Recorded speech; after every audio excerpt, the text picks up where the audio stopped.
Kagagaling lang umihi ni Dante at pabalik na sana siya sa kubo kung saan naroon ang kanyang mga tauhan nang mapansin niya si Mang Paeng at Aling Dolores na nagbubulungan. Dala ng kuryosidad ay naglakad siya papalapit at nagtago sa likod ng dingding para makinig sa usapan ng dalawa. Narinig niyang sinabi ni Aling Dolores na nagawa umano nito ang pinapagawa ng asawa. Sigurado ka bang ininom nila ang kapeng may pampatulog na ibinigay mo sa kanila? Baka mamaya bigla tayo magkaproblema nito. Napakunot ang noo ni Dante sa kanyang narinig.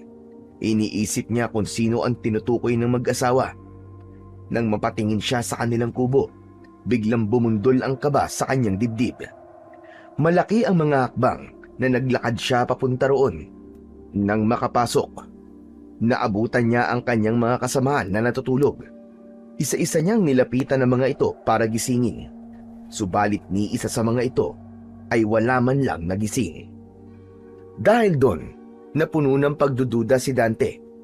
Natitiyak niyang ang mga kasamahan niya nga ang tinutukoy ni Mang Paeng at Aling Dolores. Bigla siyang naging alerto nang makarinig siya ng mga yapak na papalapit.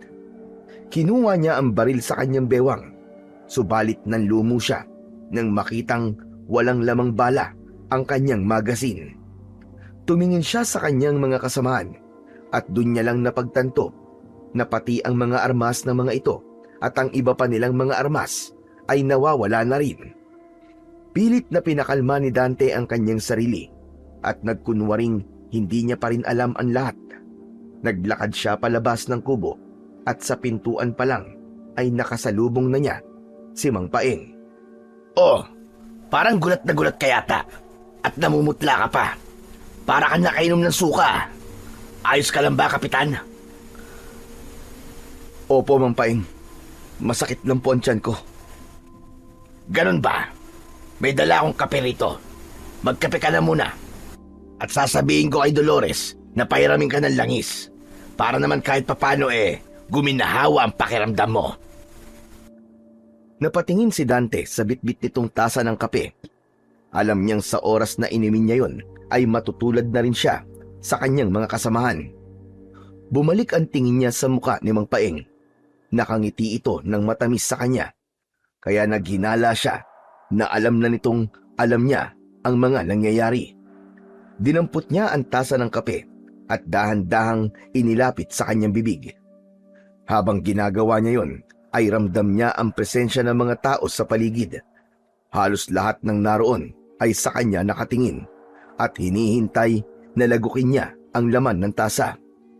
Pakiramdam ni Dante ng mga sandaling yon ay isa siyang tupa na napapalibutan ng mga mababangis na lobo. Sa halip na inumin ang laman ng tasa, isinaboy niya yon sa muka ni Mang Paeng at pagkatapos ay mabilis na tumakbo. Tinahak niya ang direksyon papunta sa kakahuyan na nasa malapit. Wala pang 5 minuto ay narinig niya na may humahabol sa kanya, kaya mas lalo niya pang binilisan ang pagtakbo. Bago pa siya makarating sa kakahuyan, ay nakaramdam na siya ng pagod, kaya naisip niyang magtago sa isa sa mga bahay na naroon. Pumatok siya sa pinakahuling bahay at nakiusap sa lalaking nagbukas sa kanya na patuluyin siya. Nang sabihin niya rito na may humahabol sa kanya at nasa panganib ang buhay niya, ay kagad naman siya nitong pinapasok. Inutusan siya nitong magtago sa ilalim ng katre na nasa tapat ng pintuan. Makalipas ang mahigit 10 minuto, ay may sunod-sunod na kumatok mula sa labas. Binuksan ng lalaki ang pinto at narinig niyang sinabi nito sa mga naghahanap sa kanya na hindi siya nito nakita. Nakahinga siya ng maluwag nang marinig niya ang mga yapak na papalayo. Kasunod noon, sinilip siya ng lalaki at sinabing pwede na siyang lumabas dahil wala na ang mga humahabol sa kanya. Lumabas siya mula sa kanyang pinagtataguan at nagpalipas muna ng ilang minuto bago nagpaalam. Pagbukas niya ng pintuan, laking gulat niya nang bumungad sa kanya ang nakangising muka ni Mang Paeng. Akala mo ba makakatakas ka? Wala pa nakakatakas sa amin, bata! Napaatras si Dante at nang lumingon siya sa lalaking tumulong sa kanya, ay nakita rin niya itong nakangiti. Ang sumunod na nangyari ay bigla niya nalang naramdaman na may kung anong matigas na bagay ang tumama sa kanyang ulo. Bago tuluyang magdilim ang kanyang paningin, ay narinig niya pa ang halakhak ni Mang Paeng. Hindi alam ni Dante kung ilang oras siyang walang malay. Nang magising, ay kagad niyang nalasahan ang malapot at malansang likido na galing sa sugat niya sa ulo. Pagmulat niya ng kanyang mga mata, bumungad sa kanya ang mga taong nagsasayaw sa saliw ng tugtog ng tambol. Subalit hindi yun ang pumukaw sa kanyang atensyon, kung hindi ang tatlong naglalakihang kawa na nakasalang sa naglalagablab na apoy. Lihim siyang nagtaka kung para saan ang mga yon. Sumunod niyang napansin ay ang mga mesa at upuan na nakahilera. Parang isang malaking salo-salo ang magaganap. Mabuti naman at gising ka na, Kapitan. Tumingin si Dante sa pinanggalingan ng boses at nakita niya si Mang Paeng. Anong ginagawa mo? Anong kailangan mo sa amin? Sino nag-utos sa'yo na gawin ito? Sa halip na sagutin ang tanong niya, nilapitan siya nito at pinunasan ng dugo sa kanyang muka gamit ang hintuturo nitong daliri. Gusto niyang maduwal ng mga sandaling yon. Samantalang tila sarap naman si Mang Paeng sa lasa ng kanyang dugo. Sagutin mo ang tanong ko. Anong kailangan mo sa amin? Kayo mismo ang kailangan namin, Kapitan. Pagkasabi nun, ay lumapit si Mang Paeng sa isang grupo ng mga kalalakihan at may sinabi. Sabay-sabay na tumayo ang mga ito at naglakad papuntang kubo kung saan naroon ang kanyang mga kasamahan. Nang lumabas, may kanya-kanya ng buhat ang mga lalaki. Nanlaki ang mga mata ni Dante at nagsimulang magpumiglas nang makita niyang isa-isang inihagis sa kawa ang kanyang mga kasamahan. Huwag! Tama na! Bitiwan niyo sila! Tama na! Yun ang mga katagang paulit-ulit na isinisigaw ni Dante habang pilit na kumakawala sa pagkakatali. Subalit hanggang sa matapos ang mga kalalakihan, ay wala man lang siyang nagawa para iligtas ang kanyang mga tauhan. Ang sumunod na mga nangyari ay naging kahindik-hindik para kay Dante. Nasaksihan niya kung paanong nilantakan ni Mang Paeng ang katawan ng kanyang mga kasamahan. Sa kabila ng samot-saring emosyon na kanyang nararamdaman, hindi niya maiwasang masuka dahil sa pandidiri. Pagkatapos kumain ni Mang Paeng, ay muli siya nitong nilapitan. Kumusta na ang pakiramdam mo, Kapitan? Kinakabahan ka na ba? Dahil ikaw na ang susunod. Anong klaseng nilalang kayo? Bakit nyo nagagawang kumain ng kapwa nyo tao? Mga demonyo kayo! Sa halip na sagutin ang tanong niya, nanlaki ang mga mata ni Dante dahil biglang nag-iba ang anyo ng kanyang kausap. Naging isang nakakakilabot na nilalang ito na may matutulis na mga ngipin at kuko. At bago pa man niya mahulaan ang susunod nitong gagawin, ay sinakmal na siya nito. Bago tuluyang pumikit ang kanyang mga mata, ay may isang muka na lumitaw sa kanyang isip. Mukha yun ng kapatid niyang si Daniel. Sa kabila ng sakit na kanyang nararamdaman, ay hindi maiwasang mapangiti si Dante. Bagamat sumapit na ang huling araw niya sa mundo, masaya siya dahil alam niyang nasa maayos na kalagayan ang kanyang kapatid. Makalipas ang 6 na buwan. Oh, ikaw pala, Daniel. Halika, pumasok ka rito. Magandang araw po, General. Napadaan lang po ako para kunin po ang iba pang mga gamit ni Kuya Dante. Sakto ang dating mo. Ipinaayos ko na ang lahat. Ayan, nasa upuan. Itinuro ni General ang 2 kahon na nakapatong sa couch na naroon. Maraming salamat po, General. May hindi pa ako isinali riyan. Gusto ko kasing personal na iabot sa'yo. Ano po yun? Binuksan ni General ang drawer sa ilalim ng mesa nito at may kinuha mula roon. Isa yung kahon na hugis parisukat. Nang mapasa kamay niya ang kahon, ay binuksan niya yon para makita ang nilalaman. Medal of Honor? Sa kabila ng matinding lungkot na nararamdaman, ay hindi napigilang mapangiti ni Daniel. Isang malaking karangalan para sa mga katulad nilang sundalo ang makatanggap ng ganong klaseng parangal. Ang medalyang nasa kamay niya ay ang patunay na binigyang pahalaga ng pamahalaan ang kabayanihan ng kanyang kapatid. Nararapat lang na makatanggap niya ng kuya mo para sa kabayanihan niya. Maraming salamat po dito, General.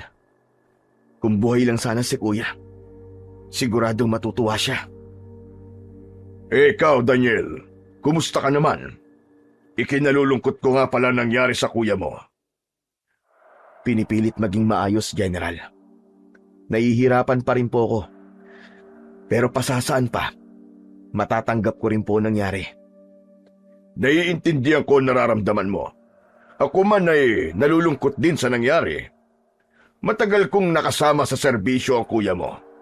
Marami-rami na rin kaming pinagsamahan. Hindi pa rin po ba nauhuli ang mga rebelding pumatay sa kanila? Hindi pa rin. Masyado silang magaling magtago. Pero wag ka mag-alala. Sasabihin ko kagad sa'yo kapag may maganda ng resulta. Aasahan ko po yan, General. Sige po, magpapaalam na po ako. Maraming salamat po uli. Walang problema, Daniel. Anytime. Nakipagkamay muna si Daniel sa kanyang kausap bago siya tumalikod at naglakad papalapit sa dalawang kahon. Pinagpatong niya ang mga yon at binuhat palabas. Nang makarating siya sa kanyang sasakyan, una niyang isinakay ang mga kahon sa likuran bago siya sumakay. Makalipas lamang ang ilang sandali, ay tinatahak na niya ang kahabaan ng kalsada. Bago tuluyang umuwi, huminto muna siya sa isang convenience store at bumili ng canned beer. Kalat na ang dilim sa paligid nang makarating siya sa kanila. Dumiretso siya sa kanyang silid. Ibinaba niya ang dalang mga kahon sa ibabaw ng kama at pagkatapos ay muli siyang bumaba at uminom sa sala. Habang umiinom ay nanonood siya ng palabas. Pasado 10:00 na nang mapagpasyahan niyang pumanhik sa kanyang kwarto. Pero sa halip na mahiga, binuksan niya ang inuwi niyang kahon at tinignan niya ang mga naroong gamit ng kanyang kuya Dante. Isang maliit na kahon na may nakasulat na pangalan niya ang pumukaw sa atensyon ni Daniel habang naghahalongkat. Nang buksan niya yon, ay bumungad sa kanya ang isang relong pambisig. Kalakip ang isang maikling mensahe na isinulat mismo ng kanyang kuya Dante. Hindi maiwasang maging emosyonal ni Daniel matapos basahin ang naturang mensahe. Nakasaad doon kung gaano ito ka-proud sa kanya bilang nakatatandang kapatid. Maraming salamat dito, kuya. Hindi ko alam na may nakahanda ka na pala na regalo sa akin bago ka pa mawala. Habang nagsasalita, ay nakatingin si Daniel sa litrato ng kanyang kuya. Iniisip niya na lang na kunyari ay nasa harapan niya ito.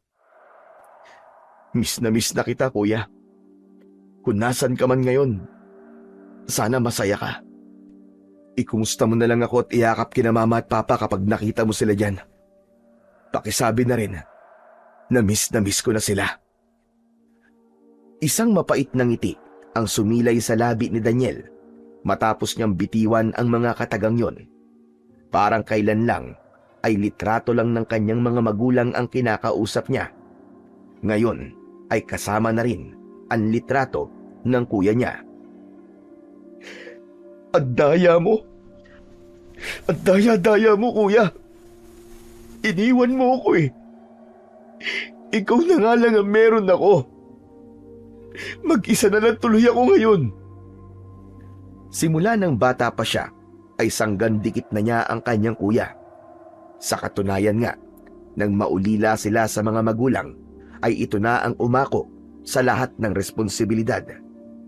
10 taon lamang siya noon at 18 naman ang kanyang kuya.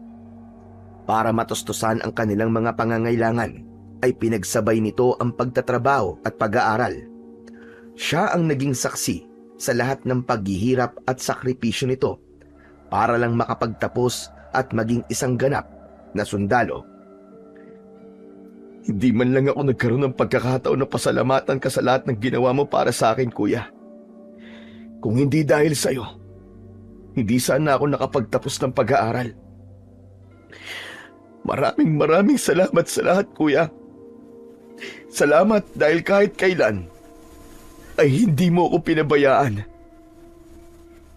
Nagtagal pa ng ilang minuto ang pakikipag-usap ni Daniel sa litrato ng kanyang kuya bago niya yon ibinalik sa kahon, pati na rin ang iba pang mga gamit na hinalungkat niya. Pagkatapos niyang itago ang mga yon, ay napagpasya niyang lumabas at magpunta sa pinakamalapit na convenience store. Pinili niyang maglakad na lang para na rin mawala ang nararamdaman niyang pagkahilo dahil sa kanyang mga nainom. Suot niya ang paborito niyang leather jacket at hindi rin niya nakalimutang magbitbit ng combat knife bago umalis. Ilang madidilim na kanto at iskinita ang madadaanan ni Daniel bago makarating sa pinakaunang convenience store. Kaya mabuti ng sigurado, lalo na't 10 oras na ng gabi. Marami pa naman ang siraulo sa lugar nila. Kaya niya namang makipagmano-mano kung sakaling mapagtripan siya, pero mas maganda pa rin kung may mabubunot siya sa oras ng kagipitan. Isa yun sa mga natutunan niya sa pagiging sundalo, ang maging handa sa mga posibleng mangyari. Palagi ring ipinapaalala noon ng kuya niya na magdala siya palagi ng armas kapag lalabas ng bahay. Malapit na si Daniel sa kanyang destinasyon nang may marinig siyang kung anong ingay nang dumaan siya sa paradahan ng bus sa kanilang lugar. Dala ng kuryosidad, kusang humakbang ang kanyang mga paa at tinuntun niya ang pinagmumulan ng ingay. Marahan lang ang bawat takbang niya upang hindi siya makalikha ng anumang ingay. Sa likod ng isang bus, doon natagpuan ni Daniel ang isang babae na pilit na hinuhubaran ng 2 lalaki. Panay ang pagpupumiglas nito at humihingi ng saklolo. Wala nang inaksayang sandali si Daniel. Lumapit siya sa kinaroroonan ng mga ito at sinipa ng malakas sa tagiliran ang isa sa 2 lalaki. Sa lakas ng ginawa niyang pagsipa, tumilapon ito at tumama ang likod sa likuran ng bus. Nagulat naman ang isa nitong kasama dahil sa biglaan niyang pagsulpot. Nang makabawi sa pagkabigla, ay tumayo ito at naglabas ng patalim. Nang umakto itong sasaksakin siya sa dibdib, ay pinihit niya paiwas ang kanyang balikat at hinawakan ng braso nitong may hawak na armas. Gamit ang isa niyang braso, siniko niya ang mukha ng lalaki. Hindi pa siya nakontento. Isinampay niya sa balikat niya ang braso nitong hawak-hawak niya at buong lakas na binuhat ang katawan nito pabaliktad. Napasigaw sa sakit ang lalaki nang humampas ang likuran nito sa simento. Bibigyan niya pa sana ito ng tadyak sa tiyan, pero hindi niya na ginawa dahil bigla itong nagmakaawa sa kanya. Mga siraulo kayo! Pagbibigyan ko kayo ngayon, pero sa oras na maulit tong ginawa nyo, pasensyahan na lang tayo. Sige na! Alis na! Mabilis pa sa 4:00 na kumilos ang 2 lalaki at nagkukumahog na tumakbo palayo. Miss, ayos ka lang ba? Hindi umimik ang babae. Nanatili itong nakaupo habang nakayakap ang 2 braso sa mga binti. Nang maiangat nito ang tingin, natulala si Daniel nang masilayan niya sa unang pagkakataon ang mukha nito. Hindi alam ni Daniel kung ilang segundo siyang nakatulala bago niya nagawang makapagsalita. Isuot mo to, miss. Hinubad niya ang suot niyang jacket at iniabot sa babae. Nang kumilos ito para tumayo, ay kagad siyang lumapit para tumulong dahil halatang nangihina pa ang katawan nito dahil sa nangyari. Maraming salamat sa tulong mo. Kung hindi ka dumating, baka nagtagumpay na ang mga yun sa masama nilang balak. Hindi maintindihan ni Daniel ang sarili kung bakit tila musika sa pandinig niya ang boses na yon ng babae. Ang sarap pakinggan. Para siyang inihihili. Walang anuman. Miss, ako nga pala si Daniel. Ako naman si Isabel. Taga rito ka ba? Saan dito ang bahay mo? Ihatid na kita. Wala akong dalang sasakyan, ha? Sasabayan na lang kita sa paglalakad. Wag na. Nakakahiya naman. Malapit lang naman dito ang tinutuluyan ko. Hindi. Gabing-gabi na eh. Tapos wala pang masyadong tao sa daan. Huwag ka mag-alala, miss. Hindi naman ako masamang tao eh. Gusto ko lang talaga masiguro na makakauwi ka ng maayos sa inyo. O sige, ikaw ang bahala. Pagkasabi nun, ay nauna nang naglakad si Isabel. Sumunod naman kagad siya sa dalaga. Ilang minuto rin silang naglakad bago huminto sa tapat ng isang apartment. Dito na ako, Daniel. Salamat sa paghatid sa akin, ha. Pasensya ka na kung hindi na kita aalukin na pumasok. Anong oras na rin kasi? Hindi, ayos lang yun, Isabel. Walang problema. Sige, pumasok ka na. Mauna na ako, ha. Salamat uli. Tumangulang si Daniel at hinintay niya muna na tuluyang makapasok si Isabel bago siya tumalikod. Habang naglalakad pabalik, ay pinapakiramdaman niya ang sarili. May kakaiba siyang nararamdaman na hindi niya mawari kung ano. Basta ang alam niya lang, napukaw ni Isabel ang atensyon niya. Dumiretso na ng uwi si Daniel at nawala na sa isip niya ang dahilan kung bakit siya lumabas. Nang mahiga siya, ay laman pa rin ng isipan niya ang mukha ng isang babae na bago niya lang nakilala. Kinabukasan, naging masigla ang gising ni Daniel. Habang nagluluto ng sariling almusal, ay pasipol-sipol pa siya. Bandang 10:00 ng umaga, isang hindi inaasahang bisita ang kumatok. "Oh, General, napasugod po yata kayo. May problema po ba? Tuloy po kayo." Pumasok muna si General sa loob at naupo sa sofa bago nagsalita. Magandang umaga, Daniel. Naabala ba kita? Hindi po. Katatapos ko nga lang po mag-almusal eh. Kaya wala po akong ginagawa. May kailangan po ba kayo? Kaya mo na bang mamuno sa isang misyon? Gusto sana kitang gawing leader sa isang grupo na ipapadala ko sa Sitio Pulang Langit. Natigilan si Daniel, hindi dahil sa tanong nito, kung hindi dahil sa pangalan ng lugar na binanggit nito. Teka, General, Sitio Pulang Langit? Hindi ba yan yung lugar kung saan niyo po pinadala si Kuya? Tama ka, Daniel. Kailangan ulit natin ng bagong grupo na ipapadala roon dahil patuloy pa rin na nanggugulo ang mga rebelde. Nanganganib ang buhay ng mga sibilyan na nakatira sa baryong yon. Gaano po ba kadelikado ang misyon na to, General? Malaki po ba ang posibilidad na matulad po kami sa grupo nila, Kuya? Hindi ko yun masasagot. Sa kamay nyo nakasalalay ang magiging kapalaran nyo sa misyon na ito. Isa ka sa pinakamagaling at matapang na sundalo na kilala ko, kaya ikaw ang napili kong gawing leader. Saglit na natahimik si Daniel at tinatansya niya sa isip kung ano ang magiging desisyon. Bilang sundalo, alam niyang obligasyon niyang ilagay sa linya ang kanyang buhay at wala siyang karapatang tumanggi.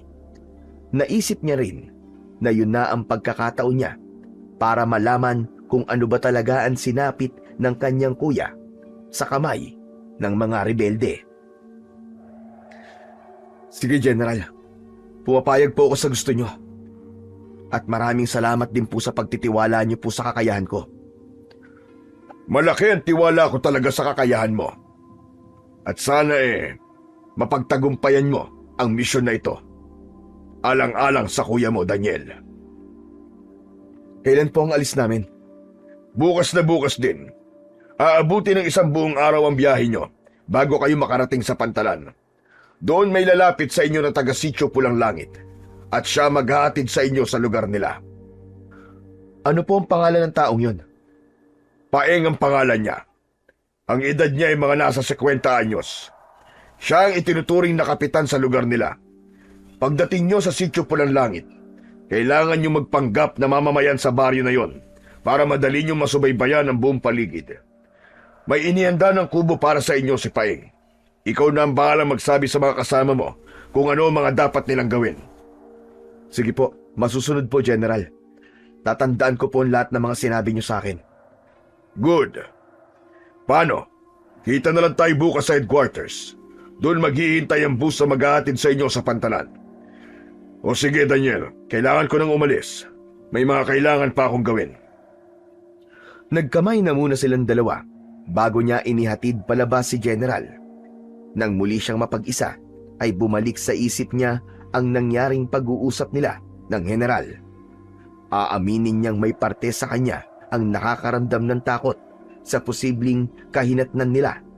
Pero mas lamang ang nararamdaman niyang kuryosidad na alamin ang sinapit ng kanyang kuya at ng iba pang sundalo na ipinadala sa lugar na yon. Hinagabihan, napagpasya ni Daniel na puntahan si Isabel. Balak niyang yayain kumain sa labas ang dalaga. Gusto niyang samantalayin ng oras dahil hindi niya alam kung makakabalik pa ba siya. Sakay siya ng kanyang big bike nang magtungo siya sa apartment kung saan niya inihatid ang babae. Ilang beses siyang tumawag, subalit wala siyang natanggap na sagot. Isang matandang babae ang lumapit sa kanya at tinanong kung ano ang kailangan niya. Magandang gabi po. Nandyan po ba si Isabel? Pakisabi naman po nandito ako. Si Daniel kamo. Muling nagsalita ang babae at hindi niya inaasahan ang mga sinabi nito. Ayon dito, maaga raw na nagpaalam si Isabel. Umalis na raw ang dalaga at umuwi na ng probinsya. Teka, nabanggit niya po ba sa inyo kung saan po ang probinsya niya? Babalik pa raw po ba siya rito? Nadismaya si Daniel nang sunod-sunod na umiling ang kanyang kausap. Sige po, maraming salamat na lang po. Bagsak ang balikat na sumakay siya sa kanyang motor at pinaharurot yun papalayo. Pakiramdam niya ng mga sandaling yon ay may tinik na bumaon sa kanyang dibdib. Natagpuan ni Daniel ang kanyang sarili na nasa loob ng isang bar at umiinom mag-isa. Hindi niya alintana ang ingay ng paligid dahil sa magkahalong malakas na tugtog at hiyawan ng mga taong naroroon. Madaling araw na siya umuwi at dahil lasing, kaagad siyang nakatulog pagkahiga niya pa lamang sa kanyang kama. Kung kahapon ay masigla ang gising niya, kabaligtaran naman ngayon. Bukod sa mabigat ang pakiramdam, masakit din ang ulo niya dahil sa rami ng kanyang nainom at hangover. Tinignan niya ang oras at bigla siyang napabalikwas ng bangon nang makita niyang 8:00 na ng umaga. Dali-dali siyang nagtungo sa banyo at naligo. Dahil nagmamadali, 5 minuto lang ata ang itinagal niya sa loob ng banyo. Hindi na siya nag-almusal matapos niyang maalala ang sinabi ng general na bus ang sasakyan nila at aabuti ng 1 araw ang biyahe. Pagkatapos niyang ayusin ang mga dadalhin niyang gamit, ay umalis na siya para magtungo sa headquarters. Pagdating doon, naabutan niyang naghihintay sa kanya ang general at ang ilang sundalo na makakasama niya sa misyon. Akala ko hindi ka na darating, Daniel eh. Pasensya na po, General. Medyo napasobra po ang inom ko kagabi, kaya tinanghali po ako ng gising. Kaya pala, itulog mo na lang yan sa biyahe. O sige na, makakaalis na kayo. Mag-iingat kayo, soldiers. Sabay-sabay silang sumaludo kay General at sumagot ng Sir, yes sir. Good luck, Santos. Thank you, sir. Pagkasabi nun, ay sumakay na si Daniel at pumesto sa unahan, sa likuran ng driver. Wala pang 1 oras na nakakaalis, ay nakaramdam na kagad siya ng antok. Isinandal niya ang likod sa upuan at pumikit. Hindi alam ni Daniel kung ilang oras siyang nakatulog. Nagising na lang siya nang maramdaman niyang huminto ang bus na sinasakyan nila. Pagtingin niya sa bintana, nakita niyang nasa tapat sila ng isang turo-turo na nasa gilid mismo ng kalsada. Hindi siya nagugutom pero bumaba siya para maghanap ng banyo. Umihi lang siya at bumalik din kagad sa loob ng bus. Makalipas ang ilang minuto ay bumiyahe na ulit sila. Dahil malapit ng maggabi, pinilit ni Daniel na wag nang makatulog matapos niyang mapansin na isa-isa nang nagsisitulugan ang mga kasamahan niya. Mas mabuti kung may isang gising sa kanila para may kasama ang driver. Habang umaandar ang bus ay nakatingin lang siya sa labas. Mataas na ang sikat ng araw nang makarating sila sa pantalan. Pagkatapos nilang makababa ay umalis din kagad ang bus na sinasakyan nila. Gaya ng ibinilin sa kanya ni General, nanatili sila sa tabi kung saan sila ibinaba ng bus. 30 minutos din silang naghintay bago niya napansin ang isang lalaki na kadadaong lang sakay ng isang bangka. Lumapit ito sa kanila at tumingin sa kanya at nagpakilalang si Mang Paeng. Ikaw na siguro si Santos, sir. Tama ba? Ako nga po, pero tawagin niyo na lamang po akong Daniel. O sige, sabi mo eh. O siya, tara na. Sigurado akong nagugutom na kayo, kaya nagpaluto ko kay Mrs. Hindi maiwasang magtaka ni Daniel dahil sa ikinikilos ng kanyang kausap. Tila ang sigla-sigla nitong magsalita at halos pati ang mga mata ay tumatawa. Nakapagtataka ang ganong galawan para sa isang taong nasa panganib ang buhay. Hindi bangat kaya nga sila naroon ay para iligtas sa mga ito sa kapahamakan. Malayo po bang pupuntahan natin? Hindi naman. Mga kalahating oras lang naman. Tara na. Magsisakay na kayo sa bangka. Nang magsikilos ang kanyang mga kasamahan, ay kumilos na rin si Daniel. Lumapit siya sa bangka at sumakay. Inabot nga ng mahigit kalahating oras ang kanilang naging biyahe bago nila narating ang kabila. Simula roon ay nagpatuloy sila sa paglalakad. Mahigit 1 oras din silang nagpasikot-sikot bago makarating sa kanilang destinasyon. Pagpasok nila sa Sitio Pulang Langit, nakaramdam ng hindi maipaliwanag na pakiramdam si Daniel. Matapos niyang mapansin na sinusundan sila ng tingin ng bawat taong madaanan nila. Nagkunwari na lang siyang walang nakikita at nagpatuloy sa paglalakad. Tumingala siya sa langit matapos niyang mapansin ang kakaibang kulay noon. Mamula-mula yon kung kaya't medyo madilim ang paligid. Yun marahil ang dahilan kung bakit tinawag na Sitio Pulang Langit ang baryo na yon. Napansin niya rin ang klima. Mahangin at malamig ang lugar kahit tanghaling tapat. Ilang bahay ang dinaanan nila bago sila huminto sa tapat ng isang bahay kubo. Sa tingin ni Daniel, yun na ang pinakahuling bahay dahil kakahuyan na ang nakikita niyang kasunod. Binuksan ni Mang Paeng ang pintuan at pagkatapos ay tumingin sa kanya. Daniel, dito kayo tutuloy. May mga unan at kumot na sa loob. Kapag may kailangan kayo, yun lang ang bahay ko. Itinuro ng lalaki ang isa pang kubo na nasa tapat lang ng tutuluyan nila. Maraming salamat po, Mang Paeng. Pagkasabi nun ay nauna na siyang pumasok. Kagad naman sumunod sa kanya ang kanyang mga kasamahan. Sige na, magpahinga na muna kayo. Titignan ko lang kung nakahanda ng ipinaluto kong pagkain kay Mrs. Nang tumalikod si Mang Paeng, ay sumilip si Daniel sa nakabukas na bintana at tinignan ang paligid.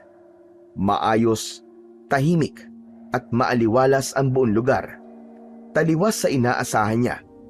Inaasahan niya kasi na magulo ang paligid na madarat na nila dahil ayon nga sa pagkakaalam niya ay palaging binubulabog ng mga rebelde ang lugar na yon. Pakiramdam tuloy ni Daniel, may kung anong misteryo ang bumabalot sa Sitio Pulang Langit. Umalis siya sa bintana at binalingan ang kanyang mga kasamahan. Ipapaalala ko lang na hindi tayo nandito para magbakasyon. Maging alerto kayo palagi. Hindi naman siguro lingid sa inyo kung gaano kadelikado ang misyon natin na to. Marami ng naunang grupong ipinadala rito at lahat sila ay hindi na nakabalik pa. Kasama na ang kuya ko. Huwag kayong maging kampante sa katahimikan ng paligid dahil hindi natin alam kung kailan susulpot ang mga kalaban. Tumigil sa pagsasalita si Daniel nang makita niyang papalapit sa kanila si Mang Paeng. Nakahanda na raw ang pagkain. Kain na muna kayo. Sa bahay na kayo kumain para makilala nyo na rin ang misis ko. Bagamat may pagtutol siyang nararamdaman, walang nagawa si Daniel kung hindi ang pagbigyan ang sinabi na yon ni Mang Paeng. Sabay-sabay silang lumabas at nagtungo sa bahay nito. Pagpasok nila, naabutan nila ang isang medyo may edad na rin na babae na abala sa pag-aayos ng mga pagkain sa mahabang mesa. Kaagad itong ngumiti nang makita sila. Siya nga pala si Dolores, ang asawa ko. Magandang araw po sa inyo, Aling Dolores. Ako naman po si Daniel. Sila naman po ang mga kasamahan ko. Nakipagkamay si Daniel sa babae at kagad naman niya itong tinanggap. O siya, sige na. Magsikain na kayo. Huwag kayong mahihiya. Kain na kain. Kayo po, Mang Paeng, hindi po ba kayo kakain? Nako, busog pa ako eh. Ito naman si Dolores ay kakakain lang daw. Huwag nyo na kaming alalahanin. Sige na, kumain lang kayo dyan. Nagsimulang kumain si Daniel at ang kanyang mga kasamahan. Dahil hindi siya sanay na kumain sa ibang bahay, nakailang subo lang siya at tumayo na kagad. Hinanap niya si Mang Paeng at nakita niya ang lalaki sa likod ng bahay at nagpapakain ng mga alaga nitong manok. Aba, tapos ka na kagad? Ang bilis mo naman kumain. Ganyan ba talaga kapag sundalo? Parang gano'n na nga po. Mang Paeng, siya nga po pala. Ano po ang ikinabubuhay niyo rito? Ang layo nitong lugar niyo sa kabayan. Bigas lang naman ang problema namin dito eh. Dahil halos lahat naman ay may tanim na gulay at may mga alagang hayop. Ang ginagawa ko, kumukuha ako ng sako-sakong bigas sa bayan at ipinapautang sa kanila. Nakakabayad naman po sila. Hindi ko na iniisip kung sino nakakabayad at hindi. Ang mahalaga kasi sa akin ay nakakatulong ako. Hindi na rin naman ibang tao ang turingan namin sa lugar na ito. Pansin ko nga po kasi halos lahat po ng tao rito ay kilala kayo. Kaya yun nasabi ni Daniel dahil kanina habang naglalakad sila ay napansin niyang halos lahat ng tao ay binabati si Mang Paeng. Ganon talaga siguro kapag nakakatulong ka sa iba. Mang Paeng, may itatanong po pala ako. Sige lang, ano ba yon? Kailan po huling nanggulo rito ang mga rebelde? Hindi nakaligtas sa paningin ni Daniel ang paglikot ng mga mata ni Mang Paeng. Parang bigla itong nataranta sa tanong niya. Sa pagkakatanda ko, nitong nakaraang buwan lang. Tama, nitong nakaraang buwan. Mga armado po ba sila? Sinasaktan ba nila kayo? Naku, oo, armado sila. Pwersahan nilang kinukuha mga bunga ng pananim naming mga gulay at lahat ng pagkain na nakikita nila. Pero hindi naman nila kami sinasaktan. Lihim na nagtaka si Daniel sa kanyang narinig. Taliwas na naman sa inaasahan niya ang kanyang narinig. Ang buong akala niya, talagang walang awa ang mga rebeldeng nanggugulo sa lugar na yon. Ano pong nangyari sa mga naunang mga sundalo na ipinadala rito? Muli, napansin na naman ni Daniel na natigilan si Mang Paeng. Sa pagkakaalam ko po, 3 grupo na po ang ipinadala rito. Lahat sila ay hindi na nakabalik. Ano po ba nangyari? Alam mo, sa tuwing nagkakaroon ng barilan sa pagitan ng mga rebelde at sundalo, ang ginagawa ng mga rebelde, kumukuha sila ng gagawin nilang hostage para manalo sa laban. Paulit-ulit na ganun ang nangyayari. Saan nila dinadala mga bangkay ng sundalong napapatay nila? Sa pagkakaalam ko sinusunog nila o kaya ay ibinabaon sa kung saan. Pero Mang Paeng, bakit hindi pa rin po kayo umaalis dito kahit paulit-ulit na kayong ginugulo ng mga rebelde? Dahil wala kaming pupuntahan. Dito kami sanay, sa ganitong lugar, sa ganitong pamumuhay. Hindi na muling nagsalita pa si Daniel. Sa halip, tinitigan niya na lang si Mang Paeng. O ano, Daniel? May itatanong ka pa ba? Sunod-sunod na umiling si Daniel bilang pagtugon. Wala na po, Mang Paeng. Sige po, ituloy niyo na po ang ginagawa niyo. Pagkasabi nun, ay tumalikod na si Daniel at naglakad pabalik sa kinaroroonan ng kanyang mga kasamahan. Kinagabihan ng araw na yon, inutusan ni Daniel ang kanyang mga kasamahan na mas doblihin ang pag-iingat at maging alerto sa paligid. Nanatili silang gising buong magdamag at nakiramdam sa buong paligid. Mabilis na lumipas ang mga araw. Habang nagtatagal sila sa sitio Pulang Langit, ay mas lalong dumarami ang tanong sa isipan ni Daniel. Mas lalo ring tumitindi ang hinala niya na may kakaiba talaga sa lugar na yon.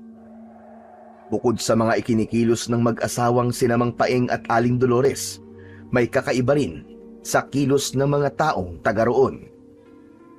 Isang hapon, habang nagmamanman sa paligid, ay may narinig na lagabog si Daniel galing sa isang kubo na nasa likod ng bahay ni Mang Paeng. Maingat ang mga hakbang na naglakad siya palapit. Nang makarating sa tapat ng pintuan, ay napagtanto niyang nakakandado yon, kaya nabigo rin siyang makapasok. Anong ginagawa mo rito, Daniel? Bagamat nagulat sa bigla ang pagsulpot ni Mang Paeng, hindi niya yon ipinahalata rito. Kayo pala, Mang Paeng. Wala po. May narinig lang po kasi akong lagabog galing sa loob. Ganun ba? Nako, gutom na yata si Bantay, kaya nagwawala na. Ano? Bantay? Oo, alagang aso ng asawa ko. Matapang masyado, kaya kinukulong namin. Mahirap na, baka makakagat. Ganun po ba?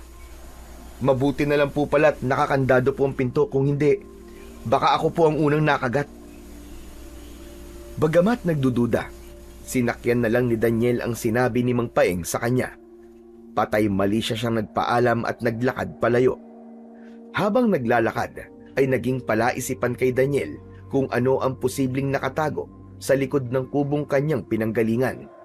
Hindi siya naniniwala na aso ang nasa loob nun dahil sa ilang araw nilang pananatili sa lugar na yon.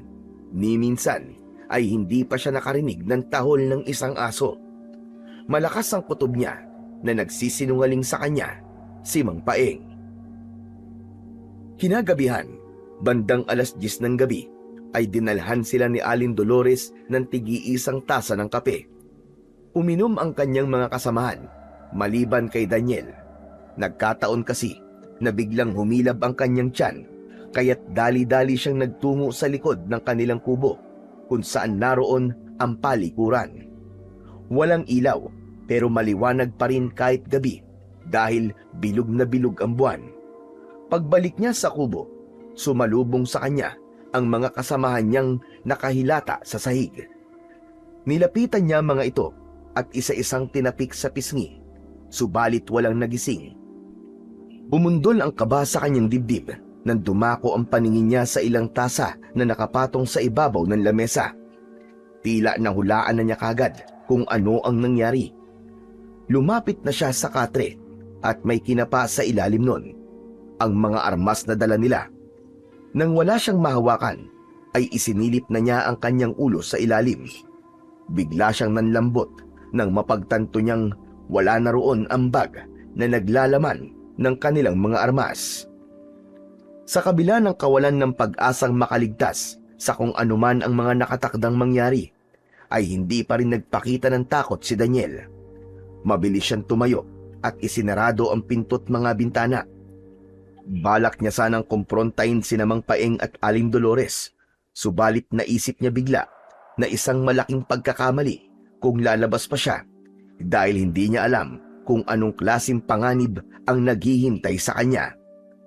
Kung mananatili siya sa loob, kahit paano, ay kaya niyang protektahan ang kanyang sarili at ang mga kasamahan niya kung sakaling may magtatangkang pumasok. Hinila niya isa-isa ang kanyang mga tauhan at pinagtabi-tabi sa isang sulok. Inilabas ni Daniel ang kanyang combat knife at pumesto sa likuran ng pinto. Mula sa isang maliit na siwang ay nakita niyang nasa harapan na ng kubo si Mang Paeng kasama ang ilan pang kalalakihan. Daniel! Lumabas ka na riyan!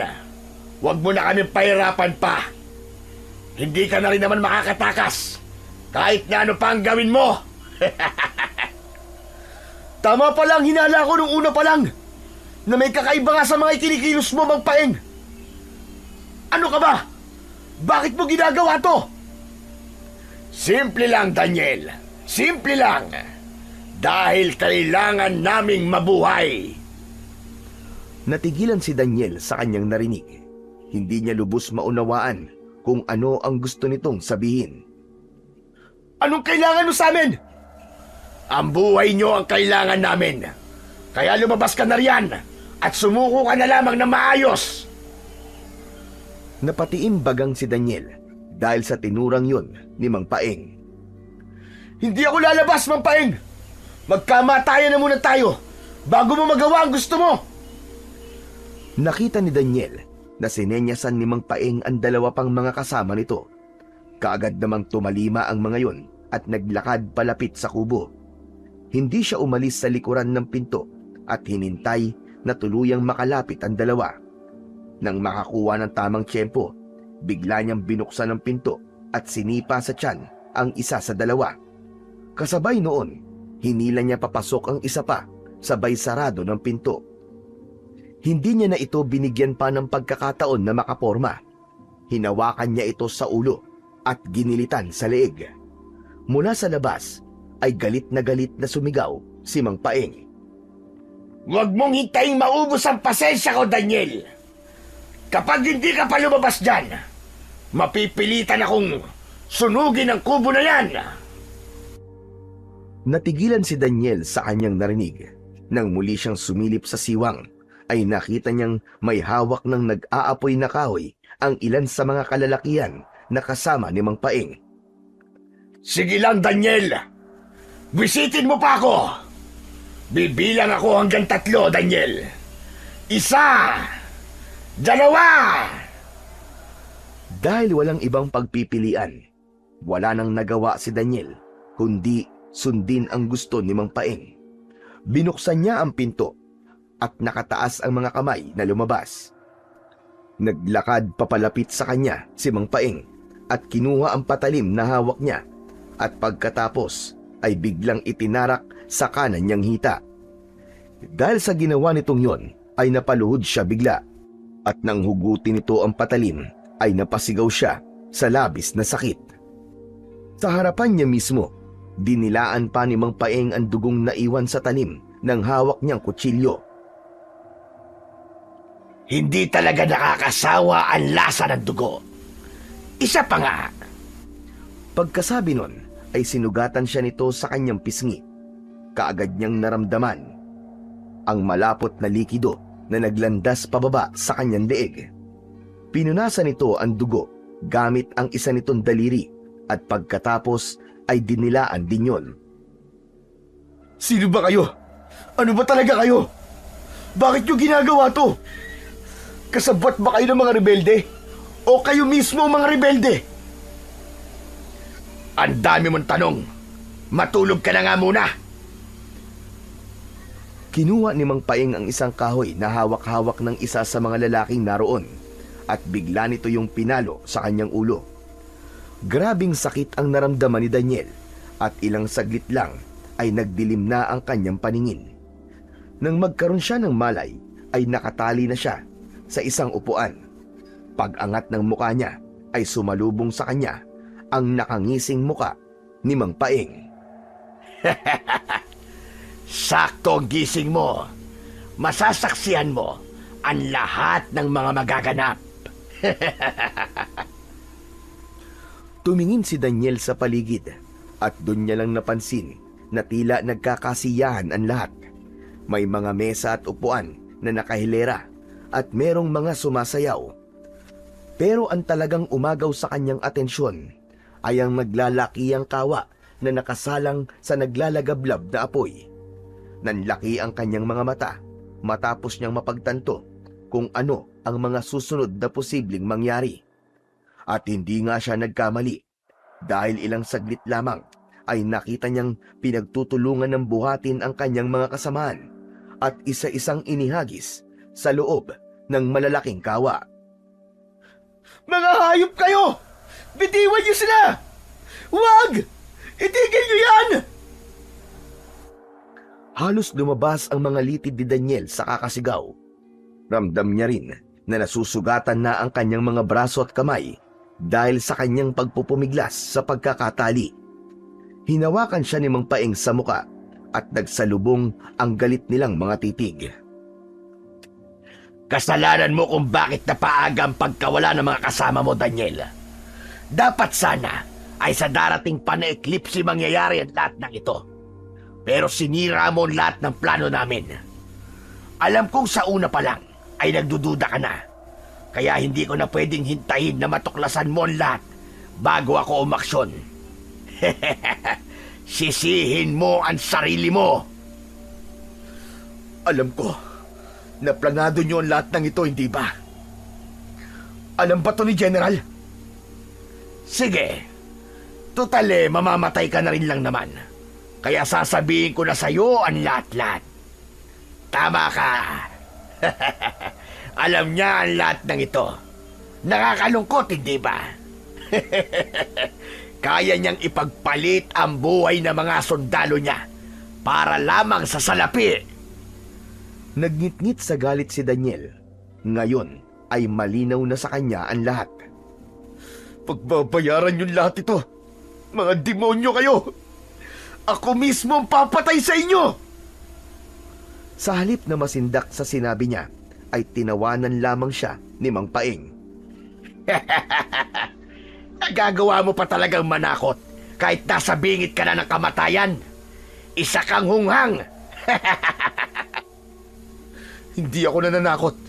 Sinasabi ko lang ang posibleng mangyari sa oras na makatakas ako dito. Muli lang siyang tinawanan ng kanyang kausap. Wala pa nagtatagumpay na makatakas sa mga kamay namin, bata. Ilan na ang sumubok, pero lahat sila ay nabigo. Kaya huwag ka nang umasa pa na magagawa mo yun. Sa kalagayan mong yan, kahit hayaan kitang makatakas, hindi ka pa rin makakaalis dito. Biglang nagkaroon ng ideya si Daniel dahil sa sinabing yun ni Mang Paeng. Bagamat hindi niya sigurado kung kakagat ang lalaki sa plano niya, sinubukan niya pa rin sabihin. Kung ganun, bakit hindi natin subukan? Pakawalan mo ako rito at hayaan mo ako makatakbo. At malaya kayong habulin ako pagkatapos. Aba, hinahamon mo ba ako? Hindi mo kilala kung anong klaseng nilalang ang kaharap mo. Oo, hinahamon kita, hayop ka. Bakit? Natatakot ka ba na makatakas ako? Matapang ka, ha? Kung yan ang gusto mo, sige, pagbibigyan kita.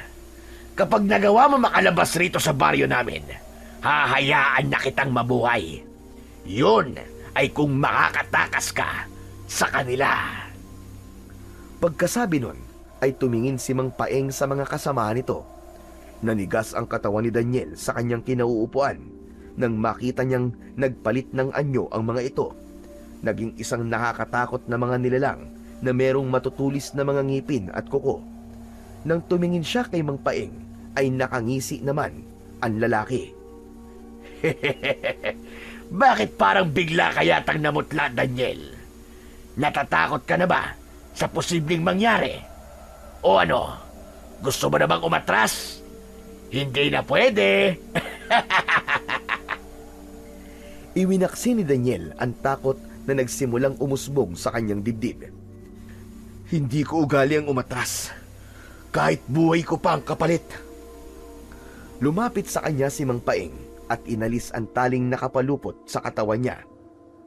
Sige na, simulan mo ng tumakbo habang may lupa pa.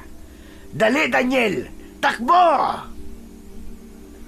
Tumayo si Daniel at nagkunwaring hirap humakbang dahil sa sugat niya sa hita. Nang matapat siya sa isang kahoy, ay sinadya niyang magpatumba. Nang tumayo siya, ay hinawakan niya yon at ginawang panungkod. Nagpatuloy siya sa mabagal na pagakbang, humahanap ng tamang tiyempo. Ramdam niyang nakasunod ang tingin sa kanya ng lahat. Ano na, Daniel? Kaya pa ba? Hindi mo pala kayang tumakbo, tapos ang lakas ng loob mong maghamon. Gunggong ka talaga! Lihim na nasiyahan si Daniel sa kanyang narinig. Gumagana ang plano niya. Nagpatuloy siya sa paglalakad at nang matiyak niyang nasa tamang layo na siya, ay bigla siyang kumaripas ng takbo. Tinahak niya ang daan palabas ng baryo. May ilang nagtangkang humarang sa kanya, subalit nabigo dahil ginawa niyang pandepensa ang hawak-hawak niyang kahoy. Makalipas ang ilang minutong pagtakbo, ay nakalabas na siya ng sitio Pulang Langit. Hindi na siya nagulat nang paglingon niya ay may mga humahabol pa rin sa kanya. Nagpatuloy pa rin siya sa pagtakbo kahit ramdam niya ang pagsakit ng sugat niya sa hita. Malaking bagay na isa siyang sundalo. Nagagamit niya ang mga pinagdaanan niya sa training at ang mga taktika na natutunan niya. Nang matanaw niya ang kislap ng tubig dagat dahil sa liwanag ng buwan, ay mas binilisan niya pa ang pagtakbo. Ilang sandali pa ay nakarating na siya sa dalampasigan. Dahil wala siyang nakitang bagay na pwede niyang masakyan, ay hindi siya nagdalawang isip na lumusong at lumangoy. Bagamat malaki ang pagnanais niya na ipaghiganti ang nangyari sa kanyang mga kasamaan, hindi niya yun pwedeng gawin ngayon. Masyadong marami ang bilang ng mga kalaban. Hindi niya kakayaning harapin ng mga ito, lalo na't may sugat siya. Sa ngayon, kailangan niya munang makatakas. Sa oras na gumaling na siya, madali na lang para sa kanya ang bumalik sa lugar na yon para maghiganti. Ilang metro na ang layo niya sa dalampasigan nang dumating ang mga aswang na humahabol sa kanya. Ang buong akala niya ay susugod pa ang mga ito sa tubig. Pero nagkamali siya. Umatras sa mga aswang at nagsimulang magsitakbuhan pabalik sa kanilang pinanggalingan. Naisip marahil ng mga ito na malabo niyang matawid ang malawak na dagat, kaya hindi na nag-aksaya pa na habulin siya. O baka naghahanap lamang ng masasakyan. Dahil sa isiping yun, ay muli niyang ipinagpatuloy ang walang direksyon na paglangoy. Tumigil lang siya nang sumigid ang kirot sa kanyang sugat. Dahil doon, nahirapan siyang ikampay ang isa niyang paa sa ilalim ng tubig. Napangiwi sa sakit si Daniel dahil pakiramdam niya parang tinutusok-tusok yun ng karayom. Sinubukan niyang baliwalain ang sakit at nagpatuloy na lamang sa paglangoy. Subalit bawat kilos niya ay mas lalo lamang tumitindi ang pagkirot. Sa kalagitnaan ng kanyang paghihirap, napatingala si Daniel sa langit nang mapansin niya ang isang bagay na nagliliwanag. Nung una ay nalibang pa siyang panoorin yon. Ngunit nang mapagtanto niyang sa kinaroroonan niya yun babagsak, ay bigla siyang nataranta. Naging mabilis ang mga sumunod na nangyari. Bago pa man siya makaalis sa kanyang pwesto, ay bumagsak na ang bulalakaw sa kanya. Sa sobrang lakas ng puwersa, itinulak siya nun sa kailaliman ng tubig. Habang unti-unting lumulubog, ay ramdam niya ang pananakit ng kanyang buong katawan. Dahil alam na ni Daniel na wala na siyang pag-asa na makaligtas, pumikit na lang siya at tinanggap ang kanyang kapalaran. Makalipas ang 3 araw, nagising si Daniel sa loob ng isang silid na yari sa kawayan ang bawat dingding. Nang bumukas ang pintuan at pumasok ang isang matandang lalaki, ay bigla siyang naalarma. Sino ka? Nasaan ako? Kasamaan mo ba sila? Tawagin mo na lamang akong Lolo Ernesto. Sino sila? Sino ang tinutukoy mo? At saan ka ba galing? Ano nangyari sa'yo? Hindi muna sumagot si Daniel, bagkus tinitigan niya ng maigi sa mata ang matanda. Gusto niyang tiyakin kung nagkukunwari lang ba ito. Sinalubong nito ang mga titig niya at dahil doon, natiyak niya na wala itong tinatago. Mahabang kwento po, Tatang eh. Pero paiiksiin ko na lang. May gusto pong pumatay sa akin. Teka, paano nga pala ako napadpad dito? Sa pagkakatanda ko, nalunod ako sa dagat. Nakita ka ng apo ko na palutang-lutang sa dagat. Siya ang nagdala sa'yo rito. Ano ba talaga nangyari sa'yo? Ang sabi mo merong gustong pumatay sa'yo. Ngunit wala ka naman sugat o galos sa katawan ni isa. Nagsalubong ang mga kilay ni Daniel dahil sa sinabi ng matanda. Imposible ang sinasabi nitong yon dahil natatandaan niyang sinaksak siya ni Mang Paeng sa hita, sinugatan sa pisngi at pinalo ng kahoy sa ulo. Pinakiramdaman ni Daniel ang kanyang sarili at ganun na lamang ang pagtataka niya nang mapansin niyang wala siyang nararamdamang kahit na anong masakit sa kanyang katawan. Hinawakan niya ang kanyang pisngi at nagulat siya dahil wala siyang nakapangsugat doon. Ganun din sa kanyang ulo at sa kanyang hita. Nakapagtataka naman na wala mga sugat ko. Tatang, ilang araw na po simula po nung mapunta ako rito. 3 araw pa lang naman ngayon. Bale, 2 araw kang walang malay. Ano? 3 araw pa lang? Pero bakit nawala agad ang mga sugat ko? Kahit peklat wala. Sigurado ka bang may mga sugat ka? Bakit wala kami nakita kahit nung unang araw mo pa lang dito? Sunod-sunod na umiling si Daniel. Hindi ko rin po alam, Tatang eh. Yun nga rin po ang ipinagtataka ko. Bakit nawala ng ganong kabilis sa mga sugat ko? Ano ba talaga nangyari sa'yo? Bakit hindi mo masabi-sabi sa akin? Bakit may mga taong gusto kang patayin? Ano ba ang kasalanan mo sa kanila? Ang totoo po niyan, Tatang, isa po akong sundalo. Ipinadala po kami rito para sa isang misyon. Ano ka mo? Misyon? Ano klaseng misyon naman yon? Tsaka, nasa na mga kasama mo? Dahil sa tanong na yon ni Mang Ernesto, muling bumalik sa isip ni Daniel ang nangyari sa kanyang mga kasamahan. Wala na po sila. Pinatay po sila mismo sa harapan ko.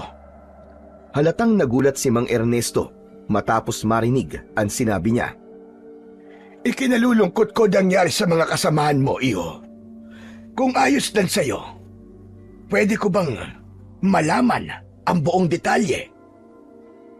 Tatang, may alam po ba kayo tungkol sa Sitio Pulang Langit? Sitio Pulang Langit?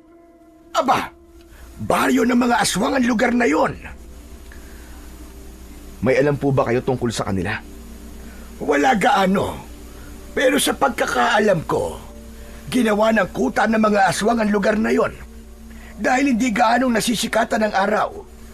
Minsan ko nang nabalitaan na may mga bakasyonistang napadpad sa lugar na yon at hindi na muling nakita pa. Doon po ako nanggaling, Tatang. At tama po kayo. Aswang nga po ang mga nakatira sa lugar na yon. Paano ka namang napadpad doon? Dahil nga po sa isang misyon. Tinanggap ko ang misyon na yon dahil ang sabi sa akin nanganganib daw ang buhay ng mga taong nakatira doon dahil palaging ginugulo ng mga rebelde. Pero ang totoo pala, kaya kami pinadala ng aming general doon para gawing pagkain ng mga aswang. At ikaw lang ba nakaligtas? Opo, pero hindi ko po inaasahan na mabubuhay pa ako. Tinamaan kasi ako ng bulalakaw habang nasa gitna ako ng dagat. Ano? Bulalakaw ba ka mo? Sigurado ka ba riyan sa sinasabi mo? Sunod-sunod na tumango si Daniel bilang pagtugon. Sa akin po mismo bumagsak ang bulalakaw. Kaya nga po nagtataka ako, bakit buhay pa rin ako hanggang ngayon? Nilapitan siya ni Lolo Ernesto at hinawakan ang isa niyang kamay at pagkatapos ay pumikit ang matanda. Nagtataka man, hindi siya nag-abalang hilahin ang kamay niya. Alam ko na ngayon ang dahilan kung bakit biglang nawala ang mga sugat na sinasabi mo.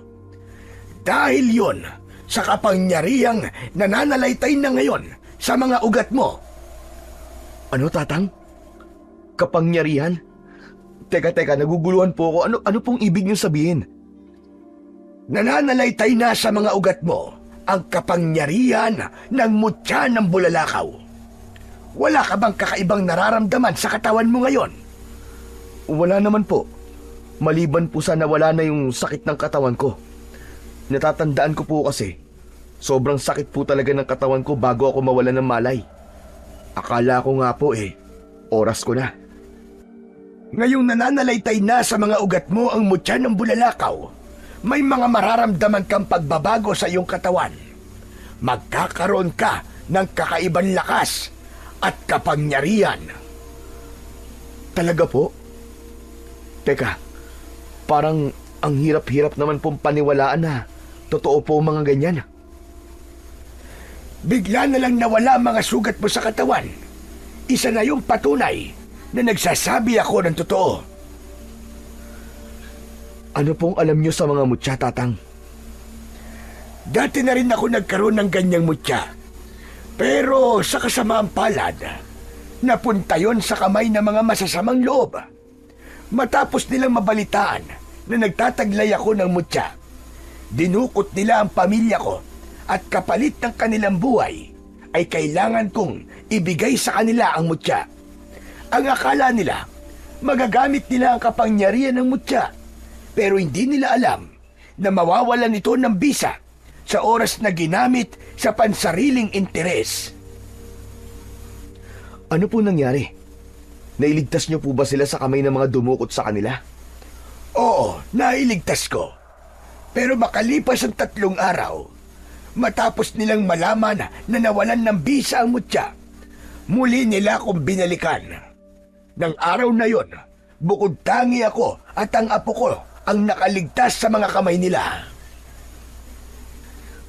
Teka lang po, nagawa niyo pong hawakan at maibigay sa iba ang mutya. Tama ka. Hindi ito katulad ng nangyari sa iyo. Ang mutya ng bulalakaw na napunta sa akin ay isang maliit na bato. Galing pa yon sa tatay ng tatay ko. Ipinamana sa akin. Kakaiba nangyari sa iyo dahil sa katawan mo mismo pumasok ang mutya na galing sa bulalakaw. Tatang, delikado po ba ito? Delikado kung gagamitin mo ang kapangyarihan nito sa kasamaan. Pero alam ko naman na wala akong dapat na ikabahala. Nararamdaman kong mabuti kang tao. Hindi ka pipiliin ng mutya kung ikaw ay masama. Marami po salamat, Tatang, sa tiwala niyo po sa akin. Kahit hindi niyo pa po ako lubos na kilala. Kilala ka ng apo ko. Siya mismo nagsabi sa akin na mabuti kang tao. Nagtaka si Daniel sa kanyang narinig. Ibig niyo pong sabihin magkakilala po kami ng apo niyo?